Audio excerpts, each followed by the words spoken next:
Saudara, sementara itu Ketua RT tempat Peggy dan keluarganya tinggal menyebut Peggy alias Peron merupakan sosok yang tertutup.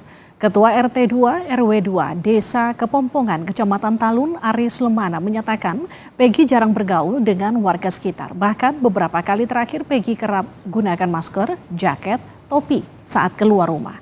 Terkait penggeledahan kemarin, Aris menambahkan jika polisi menyita sejumlah dokumen dari rumah Peggy.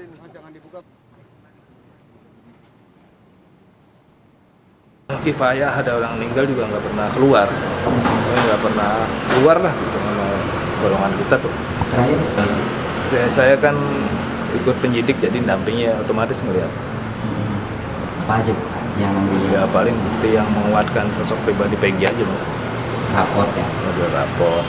Terus kayak gitu terus. Untuk keluarga lah model-model kayak gitu aja.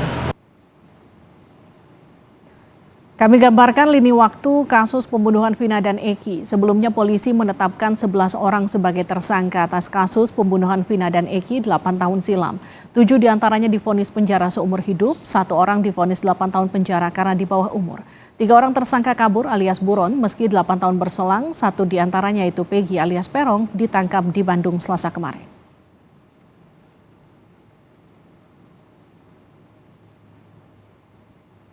Kasus ini sebelumnya terjadi 27 Agustus 2016 silam. Tak lama berselang, polisi menetapkan 11 orang sebagai tersangka.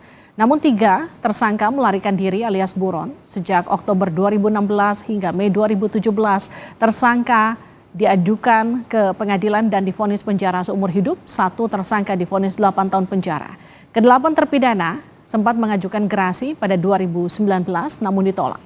Kasus ini kembali jadi perbincangan publik usai film bergenre horor dengan judul Vina sebelum 7 hari tayang.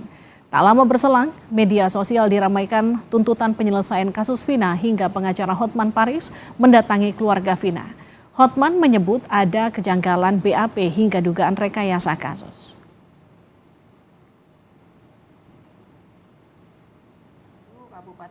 Sementara itu, salah satu kuasa hukum terpidana menyatakan ada kejanggalan saat polisi menetapkan tersangka. Kuasa hukum Rivaldi Widianingsih menyatakan kasus yang menimpa kliennya cacat sejak awal pembuatan laporan BAP.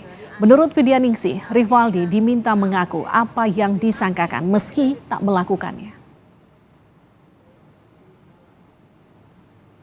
Di situ adanya Andika, sedangkan Andika itu bukan Rivaldi. Andika di situ jelas dengan umur 23 tahun, alamat Banjarwangunan, Mundu. Sedangkan Rivaldi Adita Wardana alias Ucil itu umur 21 tahun, alamatnya di Pamengkang. Rivaldi kenapa bisa ada di polisi itu? Karena pada saat itu Rivaldi ada kasus yang mengenai penganiayaan dan membawa sajam tanpa izin. Di kasusnya tanggal 29 April, kejadiannya di Grage.